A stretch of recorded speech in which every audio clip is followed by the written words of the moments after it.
My name's Andrew. I quit my corporate job to start a business in a foreign country, and this is 1 week in my life. Fortunately, you must get on your hands in this business. A non-negotiable. Oh, Jesus.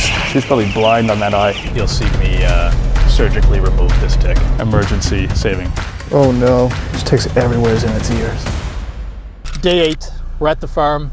It's the evening right now. We're gonna go see, I think Kuya expanded the pen. We have a new tool, we're making some improvements, trying to up our game. Let's go spray down the car.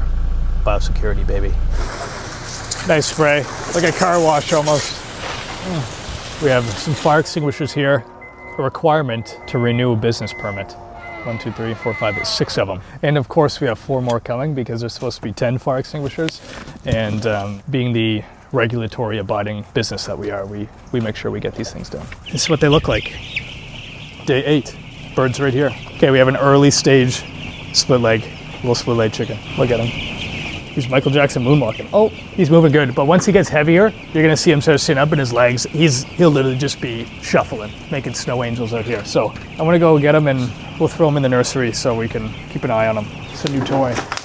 Shoppy always comes in the best condition. I'm waiting to see the unboxing. Ooh, here you go. Here it is. It should work. This is the chop up at the rice hull. It should be easier than like pitching at it. So obviously we need to get an end to it and get this shit tightened on the side, and we'll give you a little demo. This thing scrapes it up, and then this mixes it up essentially, and then it kind of flips it. It makes it so it doesn't stay caked up, which is good. We have this like medieval rake we've been using. Oh, that's pretty good. That's going to take us to 100% recovery, 99%. So we'll get a stick at the end so you don't need to go down here. Watch out. It should make it less of a chore to do the raking. There's no like perfect set of tools for this kind of work. You just see what you think you may need and just buy something like that. Like you go to the gardening section in a hardware store and see what you may need, see on Shopee, something looks cool, grab it. This might be on TikTok actually. Saw some farmers in India using something like this. So we're like, maybe this will work for us. We tested out our tool. You can see we've expanded the area. Yesterday we had a tarp kind of coming around half of it, but we've fully opened it up, except there's some space at both ends that aren't occupied yet. So now really the maintenance is maintaining the litter. That's why we got that tool, and maintaining a good temperature in here, especially in the winter. It's really tough. We're gonna head down to the feed room now. We'll see Kuya's throwing some feed into the main hopper. Now that we have all feeding lines running, we just dump in the main hopper and let it rip. So it becomes a little more convenient. These are all the manual trays that were inside in the brooding area. So these will get sanitized and washed, and we can use them as needed. I think we only have 2 or 3 tanks left out of all of these. These are like 1,500 bucks maybe. I think it's like 65,000 pesos, something like that, for 16 of them. This is extra rice hull. We keep a lot on deck because some of the bags are probably wet, so you want to have a bunch and you can dry them out as you need. This filled up 11 bags of feed stacked in here, and then we'll run this line in a second. Still have plenty of feed left, but as they get bigger, you start, especially with a small feed storage room like this, we can't order a bunch at once, so we start ripping through feed pretty quick. So you need to be on top of your inventory. You can hear Kuya just turned on the lines now. Usually do a quick check just to make sure we have no issues or spillovers with the feeding lines, because that can't happen. We'll go check the small individual hoppers there for each line too, just to make sure there's no spillage. Go eat, Manuk. Yeah, we gotta check by the wall. We got some band soots down here. Ooh, these are no more than 100 grams, these ones. This is band soot. Just finished our walk around, fed them. We'll turn off the lights later because we're getting them on the lighting program here.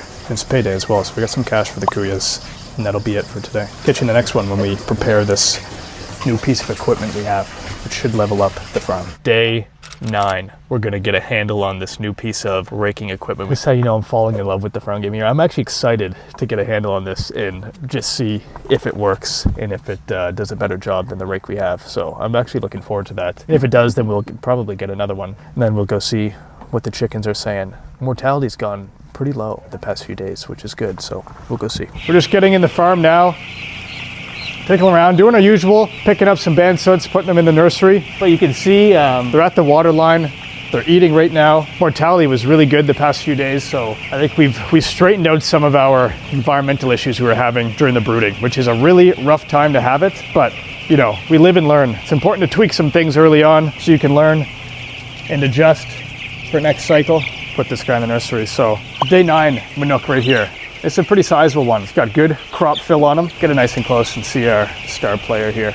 Don't worry, we pay these guys extra when they're performing like this for us. They looked a little cold when we first got here. You can notice they were bundled up a little bit. We like it a couple degrees higher, so we are once again turning on the lamps. We're gonna have to order more gas actually. Since we're being a little more reactive with the heaters, I feel like we're burning a little bit more gas this cycle, and it makes me wonder. So for the new farm, we're getting space heaters. We're gonna switch it up here. So if anybody has any experience with space heaters versus your traditional spot heater, let me know. Seemingly, to me, it feels like space heaters may provide a more uniform heating throughout a building, which I would like. But if you have any experience with that or know pros and cons, comment down below. You guys have seen this before.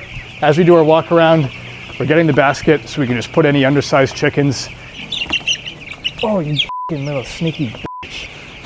These guys are quick. Okay, see this one's got a injured eye.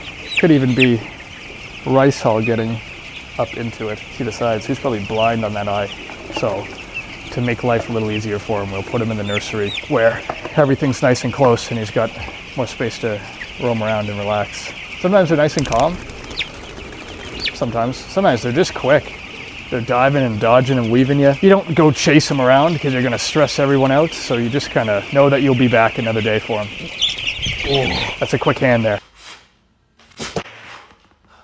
They don't teach that type of grab in school, ladies and gentlemen. You only get that hand from experience. We got 9 in here right now. We'll probably end up grabbing a few more on our way back to the nursery, but another 9. I think Kuya put around 50 in there or something today, so put them in. If any get too big for the nursery or look like they've recovered well or grown a lot quicker, we'll put them back in the main pop. Unfortunately, you must get shit on your hands in this business.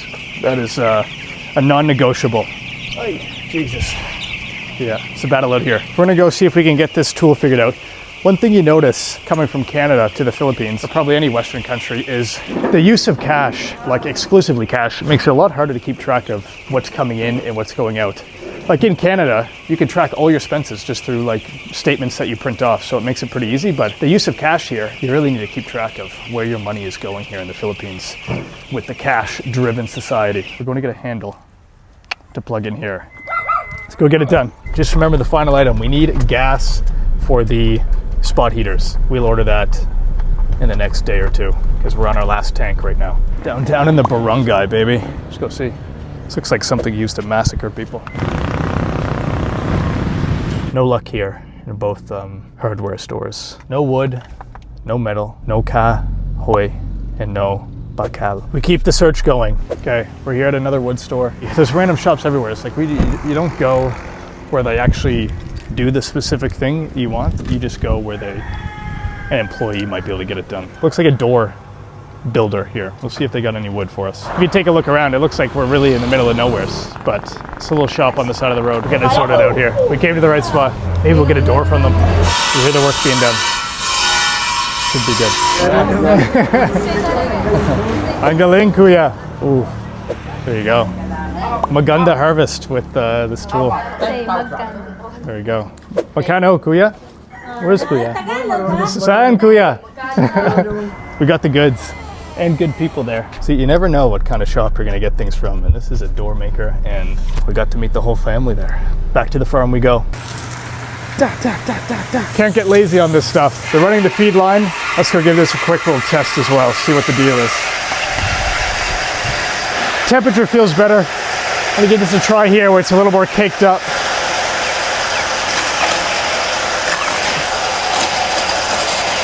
I think this works. This has been let go a little too much. We're gonna put new stuff down anyways, but if we stay on top of it, this should keep everything more granular and dry. We need to tighten this thing on here, but it works nonetheless. That's it there for day 9. We'll see how the rest of the cycle pans out. It's day 12 here at the farm.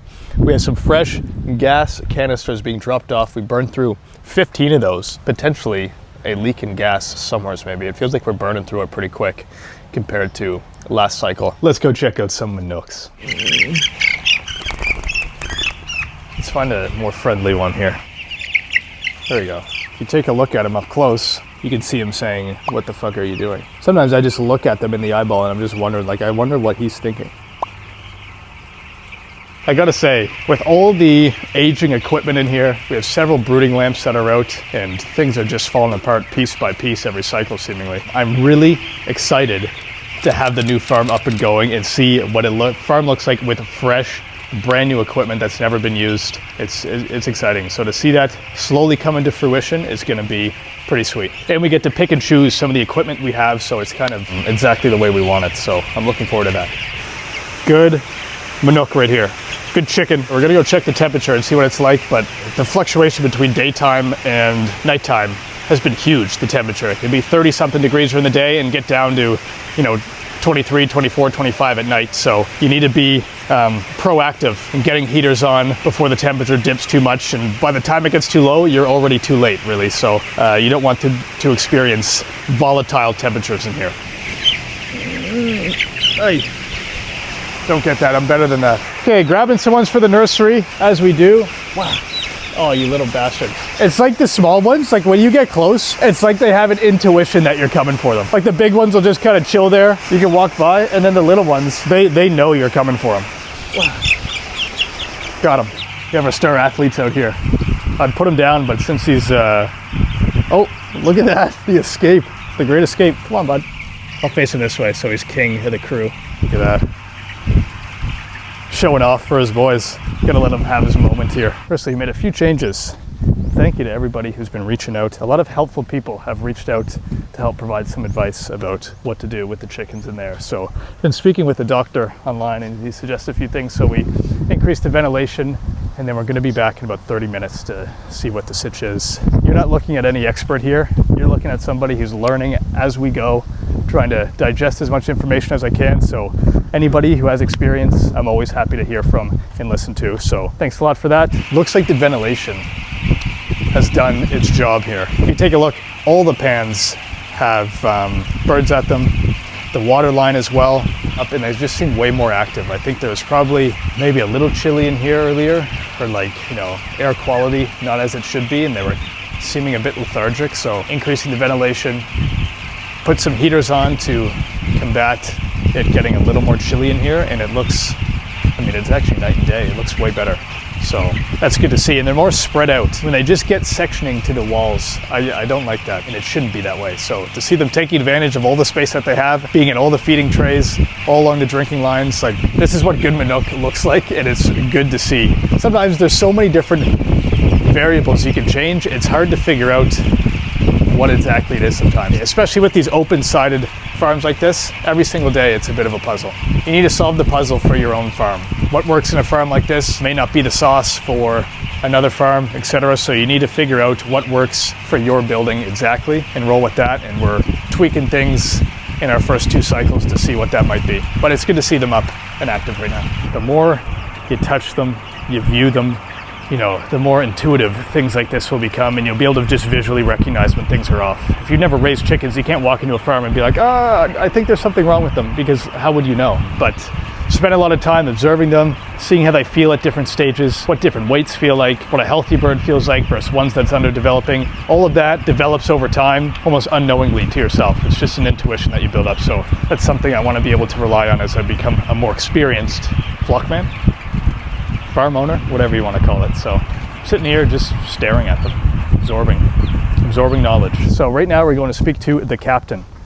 For those who aren't in the Philippines, that is a local government guy. Politics here gets as local as the community level. Like you may have a mayor, but then we're talking down to the community level here. So we get clearances from him on when we can accept loads, when we can harvest, and right now we have some clearances to go get from him. So we'll go stop by and see what it's all about. Done our duties with the El Capitano. Grabbed a little something here from 7-Eleven, and now we're going to find a pair of tweezers. One of these new puppies at the farm has a tick on it, I think. I'm gonna remedy the situation. It's just too young and cute to be, getting ticks. I feel bad. I'd take it home. I literally was thinking about taking this dog home because it's just like a cute puppy. But I just don't think my schedule's gonna permit to really be taking care of a puppy full time at the moment, which is sad, but it stays at the farm always, so we'll try to take care of it while having it live outside. If we get a pair of tweezers, you'll see me surgically remove this tick. We're back at the farm, tweezers, and we went to the vet.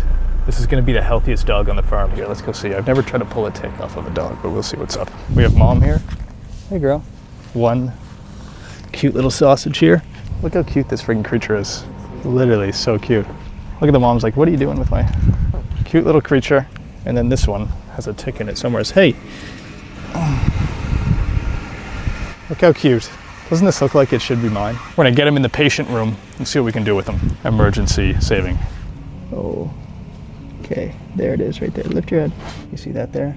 So, from what I read, you get down by the base, pull up slowly. Sorry. There's actually another one on him. Jeez, that's 2 ticks. There's a third one on him. Bruh, you gotta fucking be careful. I don't wanna be doing this to you. Oh, there's 3 ticks. Hey, we shouldn't be doing these in the hut. There we are. Medication. Hopefully it doesn't sting. Okay, a little more. How are you, bruh? He doesn't know, but we just saved him from potential lifetime illness here. Check your ears. Oh no. There's ticks everywhere in its ears. Hey, bud, just relax. Where do I put them? I'll just step on them. Sorry, I know. We got about 10 ticks out of its ear, too. We killed him. Like we had the vet clinic here at this veterinarian. This guy's okay. He's probably gonna have a bunch of ticks on him tomorrow, and this will be part of our farm management, keeping the family safe. We take care of all animals here.